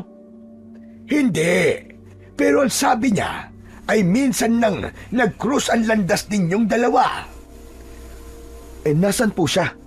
Gusto ko po siya makita. Bumibili lang ng lutong ulam. Maya-maya lang nandito na yon. Tang, nandito na po ako. Biglang bumilis ang tibok ng puso ni Daniel nang marinig niya ang sigaw na yon galing sa labas. Pamilyar kasi sa kanya ang boses na yon. Oh, yan na pala. Nariyan na pala siya. Kaya mo na ba tumayo? Halika at ipapakilala kita sa apo ko. Tumango si Daniel at bumangon sa pagkakahiga. Nakasunod siya kay Lolo Ernesto nang lumabas ito ng silid. Pakiramdam ni Daniel ay biglang tumigil sa pag-ikot ang kanyang mundo nang makita niya kung sino ang apo na tinutukoy ng matanda. Mabuti naman at nagkamalay ka na. Kumusta ang pakiramdam mo? Ayos lang naman. Maraming salamat sa pagliligtas sa akin, ha? Wala yon. Tara, kain na. Nang maupo ang dalawa, ay lumapit na rin siya at naupo sa tabi ni Isabel. kumakain ka ba ng gulay? Ito lang kasi ang nabili ko sa karinderya. Aba, oo naman. Mas gusto ko pa nga ang gulay kaysa sa karne. Ang galing. Pareho pala tayo. Mahilig din ako sa gulay eh. O siya, kumain ka na. Itong adobong sitawan tikman mo. Sigurado ako, magugustuhan mo ang lasa niyan. Dinampot ni Isabel ang isang mangkok na may lamang adobong sitaw at nilagyan ang plato niya. Nang sumubo siya, ay nakatingin pa sa kanya ang dalaga at tila hinihintay ang magiging reaksyon niya. Masarap nga! Ngayon lang ako nakatikim ng adobong sitaw na ganito. Napangiti ang dalaga sa sinabi niyang yun. Yun ang unang beses na nakita niya itong ngumiti, kaya hindi niya maiwasang tumitig. O, di ba? Sabi ko na nga ba't magugustuhan mo ang lasa niyan eh. Ehem.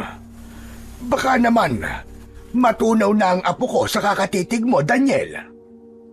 Bigla siyang nakaramdam ng hiya dahil sa biro na yun ng matanda. Hindi niya napansin na nahuli pala siya nitong nakatitig kay Isabel. Pagkatapos nilang kumain, tinulungan niya si Isabel sa pagliligpit ng mga pinagkainan. Kinagabihan, nagkaroon siya ng pagkakataon na makausap ang dalaga nang maispatan niya itong nagpapahangin sa balkonay ng kanilang kubo. Isabel, nandito ka pala. Magandang gabi. Pwede ba ako maupo? Kaagad naman na umusog si Isabel nang makita siya. Ikaw pala? Bakit gising ka pa? Hindi ako makatulog eh. Ikaw, bakit gising ka pa? Hindi rin ako makatulog. Kaya naisipan kong magpahangin na lang muna dito. Parehas lang pala tayo. Daniel, pwedeng magtanong? Anong nangyari sa'yo? Bakit ka napadpad sa lugar na ito? Nang makita kitang palutang-lutang sa dagat, hindi ako makapaniwala na ikaw yon. Isabel, isa akong sundalo. Napadpad ako rito dahil sa isang misyon. Hindi ko alam na kaya pala kami pinadala sa lugar na yon para maging pagkain ng mga aswang. Kumbaga parang ipinain kami. Sa Sitio Pulang Langit ba kayo pinadala? Alam mo rin ba tungkol sa baryo na yon? Hindi, pero minsan ko na narinig na binanggit ni Lolo ang lugar na yon. Ang sabi niya, aswang daw ang mga nakatira doon. Malayo ba rito ang Sitio Pulang Langit? Medyo may kalayuan. Kailangan mo pang tumawid ng dagat para makarating doon. Mabuti naman at walang naliligaw na aswang dito sa lugar nyo. Wala. Siguro natatakot silang pumunta rito dahil malapit na sa bayan. Mabuti naman kung ganun. Siya nga pala. Bakit ka umalis? Ha? Anong ibig mong sabihin? Bigla ka kasing nawala eh. Pinuntahan kita sa inyo bago ako umalis, pero hindi na kita naabutan doon. Yun ba? Wala lang. Naisip ko kasi na hindi tamang iwanan ko na lang si Lolo mag-isa rito habang nasa gitna siya ng panganib. Napakunot ng noo si Daniel sa kanyang narinig. Ano ka mo? Panganib? Bakit? Ano ba yun? Hanggang ngayon kasi, pinaghahanap pa rin kami ng grupo ni Victor. Ilang beses na kami nagpapalit-palit ng tirahan. Pero palagi niya kaming nahahanap. Buti na lang at nagagawa pa namin makatakas bago niya kami maabutan.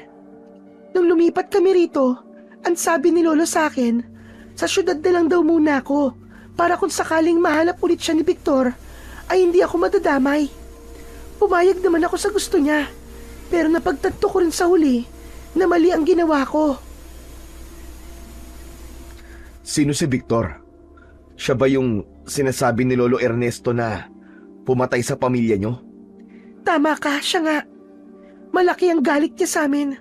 Ang akala niya kasi, hindi totoong mutya ang ibinigay sa kanya ni Lolo. Hanggang ngayon, ay naniniwala pa rin siya na ang totoong mutya ay hawak pa rin ni Lolo hanggang sa ngayon. Kaya ayaw niya kaming tigilan. Gusto nyo bang sumama sa akin pagbalik ko sa Maynila? Pwede kayong tumira sa bahay ko Ligtas kayo ron. Kung sakali mang mahanap nila kayo, hindi ako papayag na saktan nila ang lolo mo. Lalong-lalo ka na, Sabel. Nagtama ang kanilang mga mata, pero kagad ding umiwas ng tingin si Sabel. Salamat, pero hindi na kailangan. Madadamay ka lang sa oras na pumayag kami sa gusto mo. Pag-isipan mo munang mabuti bago ka tumanggi. Para rin naman ito sa kaligtasan yung dalawa ng lolo mo. Sige, pag-iisipan ko ang sinabi mong yan, Daniel. Nasiyahan si Daniel sa kanyang narinig, pero hindi niya na lang yun pinahalata sa dalaga. Daniel, inaantok na ako. Mauna na ako sa'yo, ha? Pagkasabi nun ay tumayo na ang dalaga at iniwan siya. Makalipas ang ilang minuto ay tumayo na rin siya at pumasok sa loob. Makalipas ang ilang araw, unti-unting nararamdaman ni Daniel na merong kakaiba sa kanya. Madalas niyang maramdaman na para siyang nag-aapoy. Ayos na ba ang pakiramdam mo? Aba, maghapon ka nang nakalublob dyan. Hindi ka ba nilalamig? Umahon si Daniel mula sa pagkakalublob at naglakad palapit sa kinaroroonan ni Lolo Ernesto. Tinignan niya ang mga braso niya. Nangingitim na siya dahil mayat maya siya kung magbabad sa dagat. Nawala naman po nararamdaman kong init kahit papano. Pero malamang po, babalik din po tumamaya. Ano po bang nangyayari sa akin?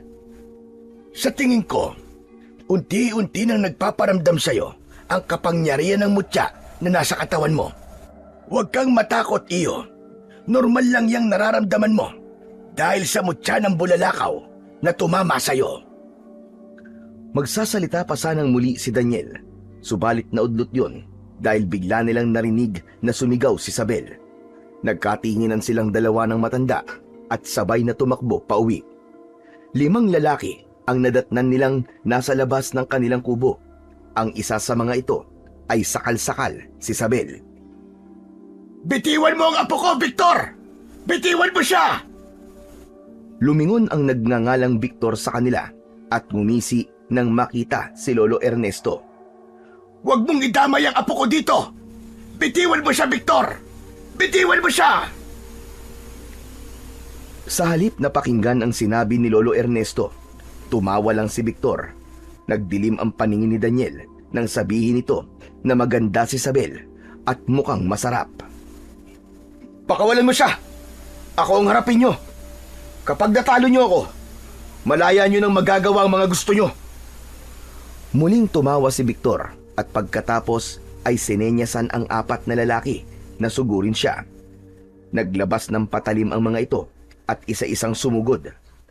Sanay si Daniel sa combat, kaya ni isa sa mga lalaking yon ay hindi man lang nakaporma sa kanya. Makalipas lamang ang ilang minuto, ay nakabulagta na sa lupa ang mga ito. Nang tignan siya ni Victor, bakas ang pagkagulat sa mukha nito.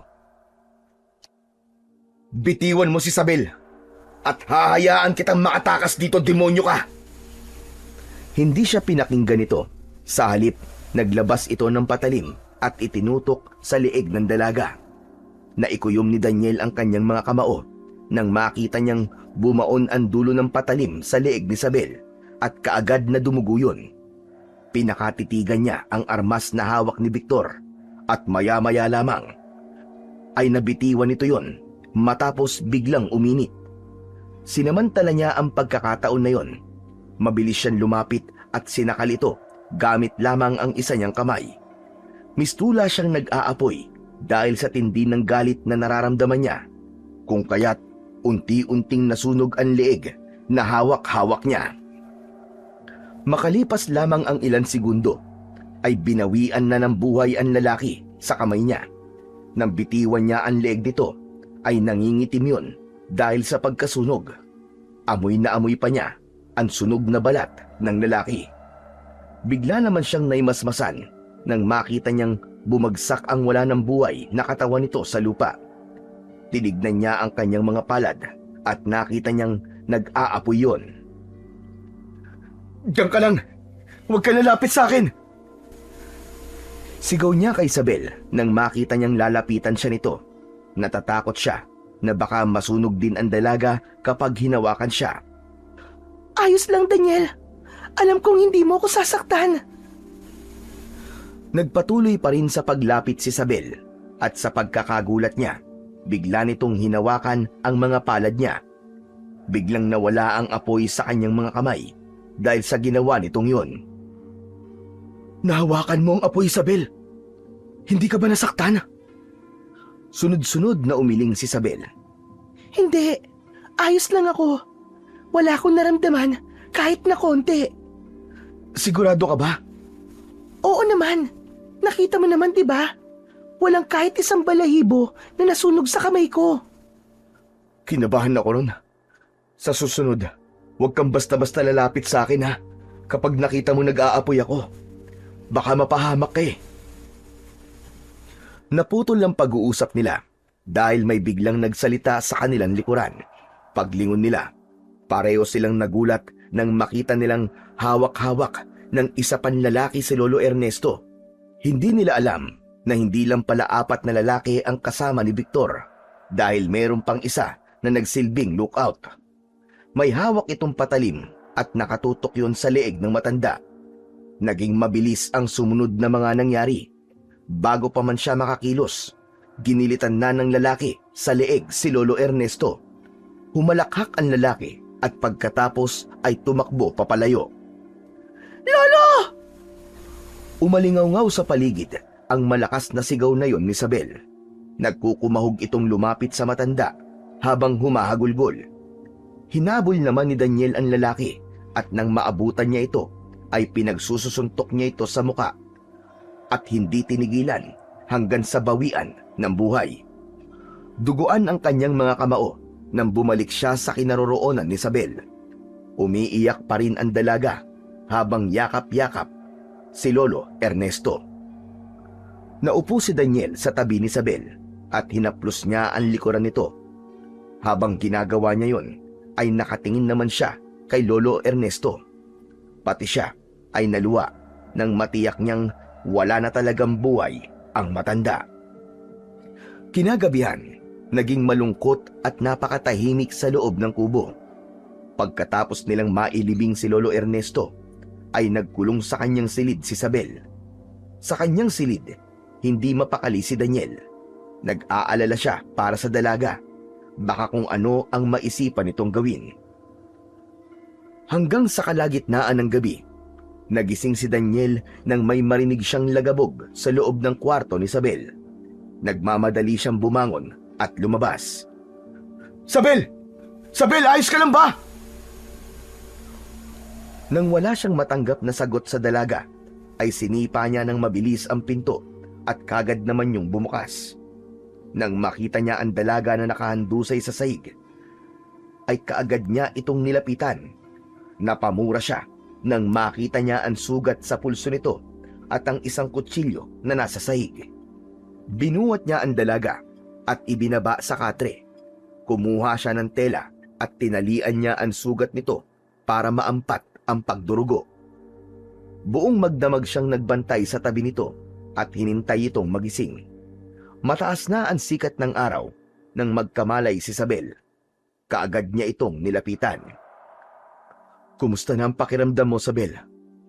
Sa halip na sagutin ang tanong niya, ay tinignan siya nito ng masama. Bakit mo pa ako tinulungan? Hinayaan mo na lang sana ako mamatay. Hindi ko pwedeng gawin yon, Isabel. At bakit hindi? Sino ka ba sa akala mo? Isabel, naiintindihan ko nararamdaman mo. Pero hindi tama na ilagay mo ang sarili mo sa panganib. Delikado ang ginawa mo. Mali ka. Hindi mo ako naiintindihan. Dahil kung totoong naiintindihan mo ako, edi sana hinayaan mo na lang ako. Hahayaan kita magpakamatay. Sa tingin mo ba, kakayanin ng konsensya ko ang ganon? Edi lumabas din ang totoo. Tinulungan mo ako dahil ayaw mo makonsensya. Pero ang totoo, hindi mo naiintindihan ang pinagdadaanan ko. Palibasa, hindi ikaw ang nawalan. Palibasa, hindi mo alam ang pakiramdam na mag-isa na lang. Naiintindihan kita, Isabel. Maniwala ka. Naiintindihan kita. Hindi. Hindi mo ako naiintindihan! Hindi mo ako naiintindihan! Naiintindihan kita dahil nawalan na rin ako. Wala na akong mga magulang. Wala na rin akong kapatid. Ako na lang mag-isa. Kaya kung ano man ang nararamdaman mo ngayon, naiintindihan ko. Dahil pinagdaanan ko na rin yan. Natameme si Isabel matapos marinig ang mga sinabi niya. Bigla naman siyang nakonsensya dahil nagtaas siya ng boses. Pasensya ka na, Isabel. Hindi ko gustong sigawan ka. Sunod-sunod na umiling si Isabel. Ako ang dapat na humingi ng tawad. Pasensya na rin sa mga nasabi ko. Hindi ko alam. Gulong-gulo ang isip ko. Hindi ko na alam ang gagawin ko. Naupo si Daniel sa tabi ni Isabel at hinawakan niya ang isa nitong kamay. Hindi ka mag-isa, Isabel. Nandito ako. Hinding-hindi kita pababayaan. Pagkasabi nun, ay kinabig niya ang dalaga at niyakap. Simula ng araw na yon, hindi na ulit nagtangkang magpakamatay si Isabel. Hindi na rin siya nagkukulong sa kanyang kwarto. Napagtanto niyang tama nga si Daniel. Hindi matutuwa ang lolo niya kung makikita siya nitong malungkot at umiiyak palagi. Pero may mga oras at gabi pa rin na hindi mapigilang umiyak ng dalaga. Lalo na kapag naaalala niya ang masasayang sandali nila ng kanyang lolo. At sa tuwing nangyayari yon, nasa tabi niya palagi si Daniel para iparamdam na hindi siya nag-iisa. Makalipas ang isang buwan. Hindi na ba talaga kita mapipigilan, Daniel? Kailangan kong gawin to. Hindi ako matatahimik hanggat hindi ko nabibigyan ng hustisya ang pagkawala ng kuya ko at ng mga kasamahan kong sundalo. Pero paano kung matulad ka lang sa kanila, Daniel? Paano kung hindi ka na makabalik? Babalik ako, Isabel. Kahit anong mangyari, babalik ako. Basta't dito ka lang. Huwag kang aalis. Wala naman akong pupuntahan eh. Siya nga pala. Yung pinapagawa ko sa'yo, huwag mong kalimutan ha. Tawagan mo yung numero na ibinigay ko sa'yo. Numero ng opisina ni General yan. Sabihin mo sa kanya na alam ko na ang lahat ng mga ginawa niya. Ipaalam mo rin sa kanya na babalik ako sa kuta ng mga aswang. Nasa sa kanya na kung magtatago ba siya o magpapadala ng mga sundalo para tulungan ako. Pero alinman sa dalawa ang gawin niya, hindi pa rin ako papayag na hindi siya managot sa mga ginawa niya. Sige, Daniel. Ako nang bahala ron. Basta't bumalik ka, ha? Hihintayin kita. Pangako, Isabel. Babalik ako. Bit-bit ang isang bag. Naglakad si Daniel papuntang dalampasigan kung saan naroon ang gagamitin niyang bangka. Bago tuluyang sumakay, ay minsan pa siyang nagpaalam kay Isabel. Babalik ako, Isabel. Hintayin mo ko. Mag-iingat ka, Daniel. Nang paandarin na ni Daniel ang bangkang dimotor, ay hindi na siya muling lumingon pa. Alam niyang nakasunod ang tingin sa kanya ni Isabel. Ayaw niyang makita ang lungkot sa mga mata nito. Dahil mas malayo ang pinanggalingan niya ngayon kumpara sa pantalan kung saan sila tumawid noon, kung kaya't inabot ng mahigit 1 oras bago siya nakatawid. Pagdating niya roon ay malapit ng dumilim. Binuwat niya ang bangka sa taas ng dalampasigan para hindi tangayin ng alon at itinali niya yon sa isang puno. Inilabas niya muna ang dala niyang flashlight bago siya nagsimulang maglakad. Bagamat 1 beses pa lang siyang nakapunta sa Sitio Pulang Langit, natatandaan niya pa rin ang mga dinaanan nila. Makalipas ang ilang oras na paglalakad, nakarating na siya sa kanyang destinasyon. Kaagad na naglabasan sa kani-kanilang mga bahay ang mga aswang nang makita siya. Ilan sa mga ito ay kagad na nagpalit ng anyo. Hindi pinansin ni Daniel ang gutom na tingin ng mga ito sa kanya at nagpatuloy lang siya sa paglalakad. Huminto siya nang nasa tapat na siya mismo ng bahay ni Mang Paeng. Nang makita siya ng lalaki, ay kagad itong napangisi. At talagang bumalik ka pa. Para saan? Para maghigante? Hindi ba sabi ko naman sa'yo nun, pagbabayaran mo ang lahat ng ginawa mo? At ito na ang araw na yon. Oras na para maningil. Sinong tinatakot mo? Kung nagawa mo makatakas noon, hindi na ngayon. Pagkasabi nun, ay inutusan nito ang mga aswang na naroroon na sugurin siya. Pinaghandaan na ni Daniel ang ganoong tagpo, kaya hindi na siya naalarma. Bawat mahawakan niyang aswang ay biglang nagliliyab dahil sa apoy na bigla na lamang lumabas sa kanyang mga kamay. Isang grupo ng mga kalalakihang aswang ang sabay-sabay na sumugod sa kanya. Hindi siya tinigilan ng mga ito hanggang sa bumagsak siya sa lupa. Narinig niyang humalakhak si Mang Paeng matapos makita ang kalagayan niya. Ano na, Daniel? Akala ko ba pagbabayarin mo ko sa mga ginawa ko? O ngayon, bakit hindi ka makatayo dyan? Naramdaman ni Daniel na may kung anong init na nabubuhay sa kanyang katawan at ilang sandali pa ay biglang nagliyab ang buo niyang katawan. Dahil doon, nasunog ang mga aswang na umaatake sa kanya. Tumayo si Daniel at hindi siya makapaniwala sa kanyang nasaksihan. Nag-aapoy ang kanyang buong katawan pero wala siyang nararamdaman na sakit. Hindi rin nasusunog ang damit niyang suot. Imposible ito! Anong klase ka nilalang? Hindi ko rin alam. Bakit? Natatakot ka na ba? Masyado ka mayabang. Kahit ano ka pa, hindi ka pa rin makakalabas dito. Magsasalita pa sanang muli si Daniel, subalit naudlot yun dahil may narinig siyang ingay galing sa impapawid. Pagtingala niya, 2 helikopter ang nakita niyang pababa. Dahil sa lakas ng hangin na dulot nun, namatay ang apoy sa kanyang katawan. Ilang sundalo ang nakita niyang bumababa at kagad na nagpaputok ang mga yon sa mga aswang. Makalipas lamang ang ilang minuto, ay si Mang Paeng na lamang ang natira sa mga kauri nito. Mula sa isa pang helikopter, nakita niyang bumaba si General at naglakad palapit sa kanila. Nanlisik ang mga mata ni Mang Paeng nang mapagtanto nitong ang kasabwat nitong general ang nagpapatay sa kanyang mga kasama. Hayop ka, General! Isa kang traidor! Hindi. Itinatama ko lamang ang mga pagkakamali ko. Pagkasabi nun, bigla na lang nitong binaril si Mang Paeng. Natanggap ko ang pinahatid mong mensahe, kaya nandito ako, Daniel.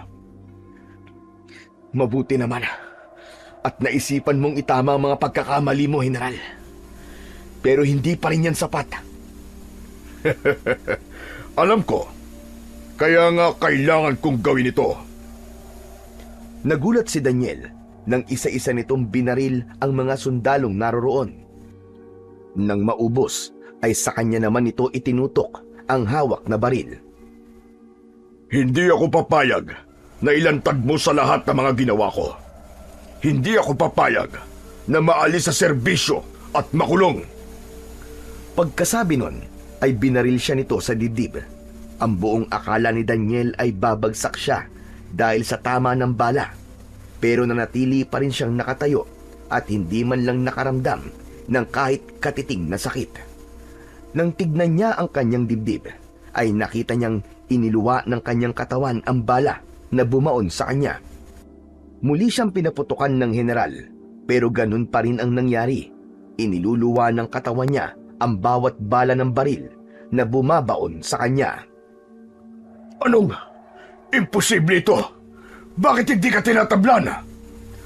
Sa halip na sagutin ang tanong nito, ay naglakad siya palapit sa general. Nang makarating siya sa tapat nito, inagaw niya ang hawak nitong baril at pinaputukan ito sa magkabilaang hita. Ginawa niya yon dahil nakita niyang buhay pa si Mang Paeng at gumagapang palapit sa kanya. Huwag! Huwag mo akong iwan dito! Daniel! Tulungan mo ako! Hindi niya pinansin ang pagmamakaawa nito. Sa halip, muli niya itong binaril sa hita at pagkatapos ay hinila palapit kay Paeng. Dahil anyong aswang pa rin ang lalaki, kaagad nitong sinakmal sa leeg ang general. Nang makita niyang wala ng buhay ang general, nilapitan naman niya si Mang Paeng at binaril sa sintido. Nang akmang tatalikod na sana si Daniel para magtungo sa helikopter na nasa hindi kalayuan, bigla siyang napahinto dahil may narinig siyang lagabog galing sa isang kubo. Yun ang kubo na matagal niya nang gustong pasukin. Naglakad siya palapit at sinira ang kandado para mabuksan ang pintuan. Pagpasok niya sa loob, nagulat siya nang may nakita siyang isang tao na nakatali sa isang upuan at may takip na sako ang muka. Nilapitan niya yon at bigla siyang naestatwa nang tumambad sa kanya ang muka nito. Bagamat puro sugat, kilalang-kilala niya pa rin kung sino yon. "Kuya!" Napansin niyang natigilan ito at pagkatapos ay tinitigan siya. Makalipas lamang ang ilang sandali ay biglang naglandas ang luwa sa mga pisngi nito. Bagamat hindi magawang makapagsalita, alam ni Daniel na nakilala siya nito. Kaagad niya itong pinakawalan at inilalayang maglakad hanggang sa makasakay sila sa helikopter. Bago niya yon paandarin, ay muli niya itong nilingon. "Huwag ka mag-alala, kuya. Uuwi na tayo." Habang nagpapalipad, ay maluwa-luwa si Daniel. Hindi siya makapaniwala na katabi niya ang kanyang kuya Dante. Hindi siya makapaniwala na buhay pa ito. Makalipas lamang ang ilang minuto, ay narating na nila ang dalampasigan kung saan malapit ang bahay ni Isabel. Hindi pa man siya tuluyang nakakababa, ay nakita na niya ang dalaga na tumatakbo papalapit sa kanya. Nang makababa siya, ay sinalubong siya nito ng mahigpit na yakap na kaagad naman niyang tinugon. Hindi ako nakatulog, Daniel, dahil sa sobrang pag-aalala. Natatakot ako. Akala ko hindi ka na babalik. Mangiyak-ngiyak ang dalaga habang sinasabi yon. "Sorry, Isabel, kung pinag-alala kita. Huwag kang mag-alala. Dahil simula ngayon, hindi na tayo maghihiwalay." Pinunasan niya ang mga luha nito at dinampian ng masuyong halik sa noo. May kasama ka? "Oo, ang kuya ko, si Kuya Dante. Nakita ko siya nakakulong sa isa sa mga kubo ron. Grabe, napakasaya ko talaga. Nagpapasalamat ako sa Diyos dahil buhay pa rin ang kuya ko. Pero dahil siguro sa mga pinagdaanan niya, kaya hindi siya makapagsalita. Ipapagamot ko na lang siya pagdating natin sa syudad." Masaya ako para sa'yo, Daniel. Mabuti naman at buhay pa pala ang kuya mo. So ngayon, babalik ka na ba sa Maynila? "Anong kayo? Kasama ka. Mag-empake ka na. Hihintayin kita." Sigurado ka, Daniel? Hindi mo naman ako responsibilidad eh. Baka naaawa ka lang sa akin, kaya gusto mo kong isama. Higit pa rin ang dahilan ko kung bakit gusto kitang isama. Ano muna ang dahilan mo? Hinawakan niya ang mga kamay ng dalaga at tinitigan ito sa mga mata. "Mahal kita, Isabel. Yun ang dahilan kung bakit gusto ko manatili ka sa tabi ko." Ha? Mahal mo ko? Totoo ba yan, Daniel? Ano bang gusto mong patunay para maniwala ka sa mga sinasabi ko? Kasal? Kung gusto mo bukas na bukas din, pakakasalan kita. Oo na. Naniniwala na ako sa'yo. Ito naman hindi mabiro. Gusto ko lang naman makatiyak na hindi awang nararamdaman mo sa akin. Pues hindi ako nagbibiro, Isabel. Gusto talaga kitang pakasalan. Pero hindi bukas. Hihintayin muna nating gumaling si Kuya para masaksiyan niya ang pinakamasayang araw sa buhay ko. Payag ka naman sigurong pakasalan ako, hindi ba? Kahit saang simbahan, Daniel. Kahit saan. Makalipas ang ilang buwan, abot tenga ang ngiti ni Isabel habang naglalakad sa gitna ng altar. Hawak niya sa kanyang mga kamay ang palayok na naglalaman ng abo ng kanyang lolo. Pakiramdam niya ng mga sandaling yon ay katabi niya ito mismo at sinamahan siyang ihatid sa harap ng altar. Nang makarating siya sa tapat ni Daniel, kinuha nito ang palayok na hawak niya at ibinigay yon sa kanyang kuya Dante. "Napakaganda mo ngayon, Mrs. Santos." Naramdaman ni Isabel na namula ang magkabilaan niyang pisngi dahil sa itinawag nito sa kanya. Ikaw talaga? Nambola ka pa? Pasimple niya itong kinurot sa tagiliran na ikinitawa naman ito. Umayos ka nga. Nakakahiya naman kay Father, oh. Sumeryoso naman kagad ang mukha nito at pagkatapos ay naglakad na sila palapit sa kinaroroonan ng pari. Sa kalagitnaan ng seremonya, biglang namatay ang isang kandila na nasa harap ng altar dahil sa hangin. Makalipas lamang ang ilang segundo ay muli yung sumindi. Nang tumingin naman siya kay Daniel ay kinindatan siya nito. Halos kalahating oras ding nagtagal ang seremonya bago sila idiniklarang mag-asawa na. Congrats, Tol. Akalain mo yun? Ako ang panganay, pero naunahan mo pa ako mag-asawa. Ang lupit mo talaga. Salamat, kuya. Kung alam mo lang, sobrang saya ko ngayon dahil nandito ka. Hindi, Tol. Mas masaya ako para sa'yo.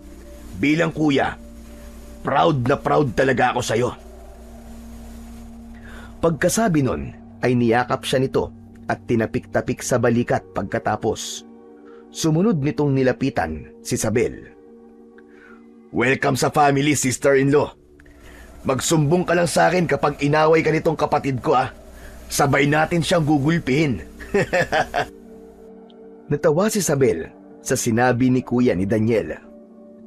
Huwag ka magkalala, Kuya Dante. Dahil kayang-kaya ko na yung mag-isa. Napapailing na lang si Daniel habang nakikinig sa pag-uusap ng dalawa. Masaya siyang makita na nagkakasundo ang dalawang mahalagang tao sa buhay niya. Siya na yata ang pinakamasayang tao sa mundo ng mga sandaling yon. Nabuhay ng matiwasay at payapa sina Daniel at Isabel at kalaunan ay pinagkalooban sila ng isang anak na lalaki na pinangalanan nilang Ernesto. Bilang pagkilala sa lolo ni Isabel na tumulong at gumabay kay Daniel sa panahon ng kanyang kagipitan. At bago pa yon, binigyan din siya ng pinakamataas na pagkilala ng pamahalaan dahil sa ginawa niyang kabayanihan at sa pagsisiwalat niya sa pakikipagtransaksyon ng kanilang general sa kalaban. Ngunit nagsinungaling siya. Sinabi niya na lamang na mga rebelde nga ang kanilang nakaengkwentro at hindi aswang. Para nang sa ganon ay hindi na pagsimulan ng takot ng publiko. Ngunit sa kabila ng kapayapaan na tinatamasa nila ngayon, ay hindi pa rin nagpakampante si Daniel.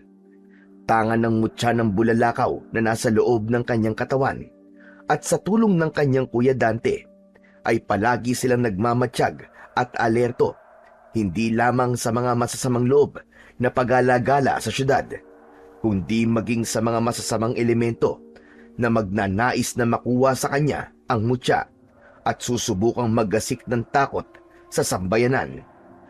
Pero naniniwala si Daniel na hanggang namamayani ang pagmamahalan nila sa isa't isa at buhay ang pananampalataya nila sa Panginoong Diyos, ay walang kahit na anong puwersa ng kasamaan ang makakatalo sa nag-aapoy nilang damdamin na punong-puno ng kabutihan.